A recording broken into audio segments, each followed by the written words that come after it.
Hi, I am Jen Yamato, a film reporter at the Los Angeles Times, here with my colleague Tre'vell Anderson. Hey. And we are here today to go over the year in review, 2017 at the movies, but a very specific topic here.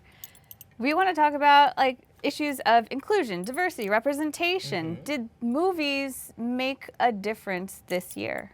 Well, everybody's asking that question, particularly because of the whole Oscar So White campaign started by April Rain on Twitter in 2015. And people are trying to figure out if all these conversations we're having about diversity and representation are having real impact and real change in the industry.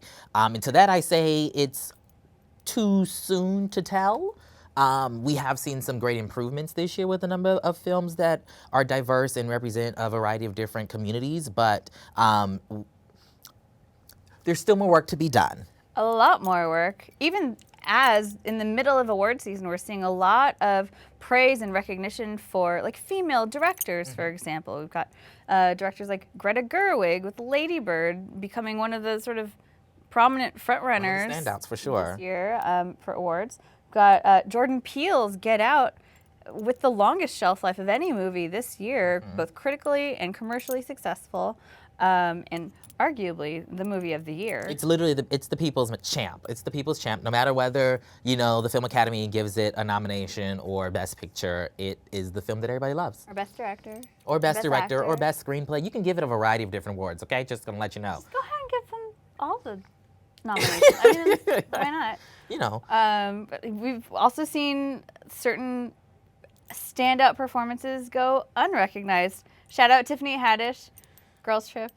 She's the best. She deserves all the awards, all the nominations. That's what I need the Academy to come through with. Her performance, particularly in Girls Trip, I think, first of all, Girls Trip is one of those standout movies for me because it's a movie that stars 4 black women, written by a black man and a black woman, directed by a black man, produced by black and brown folk.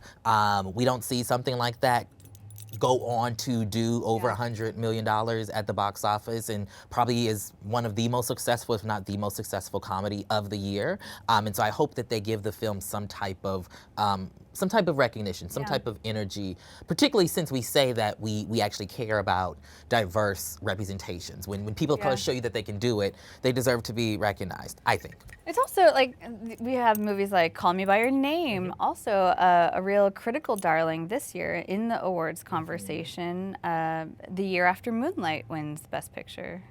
Yeah. Well, people, there's this conversation about whether another kind of independent queer story can win the top prize of the industry at the Oscars. And I don't know if that's the case, but I will say that it's good to see. It's been a good the past few years, for kind of queer representation and queer cinema on that mainstream stage with Carol a couple years ago and Moonlight and now Call Me By Your Name. But of course, the industry could always have more than one LGBTQ story a year. It can. I'm just saying. I mean, why not? We've also got to remember that this is the year that Hollywood gave us Scarlett Johansson in Ghost in the Shell. I've not forgotten, nor should you. But on the other hand, we also have Kelly Marie Tran in the new Star Wars movie, who's amazing and is the rare Asian American woman to be given a prominent role in a major studio film. And I also have to shout out Daniela Vega for a foreign film. It's the Chilean Oscar contender called A Fantastic Woman. She's a trans woman playing a trans woman, and the film is also one of those small critics' darlings that might pop up. I thought her performance was really, really amazing. Yeah, so really, I mean, it's hard to say. I don't think that nearly enough work has been done to actualize. I'm going to force you to give the industry a grade. Give the industry a grade in terms of did they do it this year? I guess I would give it the Hollywood a C, which is a huge leap forward from the F that I would argue that it's been running for years. But on the other hand, do movies matter more and more that greater society is more engaged in social conversations? Okja turned a lot of people vegan for at least like a week after they saw that movie on Netflix. And to that point, right, Get Out also had a very tangible impact in terms of the types of conversations that people are having. So I guess there's some impact going on in terms of the films that we're seeing. But, you know, if you guys want to keep up to all that we will be talking about in terms of the impact of these films, check out latimes.com and follow along.